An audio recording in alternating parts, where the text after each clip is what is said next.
suis impressionné par le nombre de personnes à qui on a prisé, la reconnaissance de qui ils étaient vraiment. Je t'explique.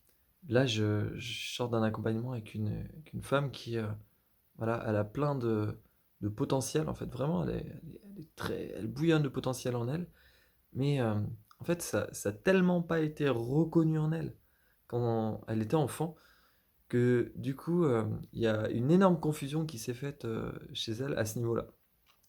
Donc concrètement, c'est-à-dire que, par exemple, elle voulait faire, un type d'études quand elle était plus jeune. On a dit: «Mais non, en fait, dans ce domaine-là, laisse tomber, il y aura pas de débouché». Mais elle, c'était ce qu'elle kiffait faire, en fait. Donc du coup, qu'est-ce qui s'est passé? Et ben, ch c'est clair qu'elle aurait été très bonne dans ce domaine-là parce que de toute façon, elle aimait ça, en fait. Mais sauf qu'elle a pas fait ça, elle a fait autre chose. Donc du coup, elle a appris que ce qui était, comment il y a ça crée une énorme confusion, tu vois? Genre tu développes des talents, des compétences en tout cas, dans des domaines où tu aimes pas faire le truc. Et ça crée un énorme bordel. Parce que du coup, tu oublies le truc que tu aimais à la base, à la racine. Et donc du coup, tu perds confiance en toi. Tout simplement, tu perds la confiance en toi. Il y a pas de secret pour la confiance. C'est soit tu développes des potentiels que tu kiffes, de trucs que tu aimes faire, et là, il y a une confiance en toi naturelle, une forme de charisme naturel qui va s'instaurer, qui va se développer. Soit, bah, tu développes rien en lien avec tes qualités profondes, ou tu développes d'autres qualités, mais qui sont pas profondes chez toi, et auquel cas, bah, arrivé à 40, 50 ans, tu galères dans ta vie. Tu galères, tu rentres dans une confusion qui est de plus en plus grande et du coup dans une souffrance qui est de plus en plus grande. Donc là, c'est vraiment un coup de gueule, en fait, j'ai envie de passer. Vis-à-vis des parents, vis-à-vis des parents qui n'écoutent pas leurs enfants. Et vraiment là, je vous invite vraiment à écouter les vœux de vos enfants. Ce qu'ils ont envie de faire à l'intérieur d'eux. Il y a rien d'autre à faire. Juste écouter ce dont ils ont envie. Envie, d'accord?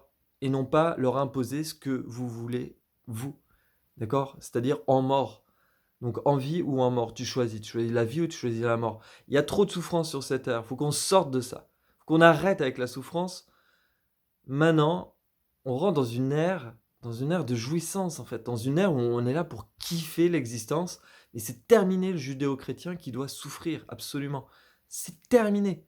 Les histoires judéo-chrétiennes, ça c'est un autre temps, c'est une autre époque. On rentre dans une nouvelle phase d'évolution quoi, où on est là pour kiffer. On est là pour jouir, pour avoir une vie qui va être dans un quelque chose de épanouissant en fait, profondément, intérieurement épanouissant.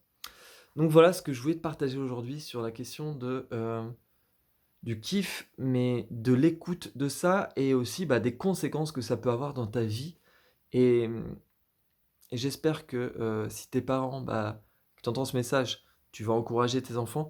Si tu es jeune et que tu entends ce message, bah, tu vas aller vers ça. Parce que sache qu'il y a la possibilité, en fait. C'est soit tu vas choisir de souffrir à un moment donné, soit tu vas choisir de kiffer ton existence. Mais à chaque instant, tu peux faire le choix et ça t'appartient. Je te dis à très bientôt. Ciao.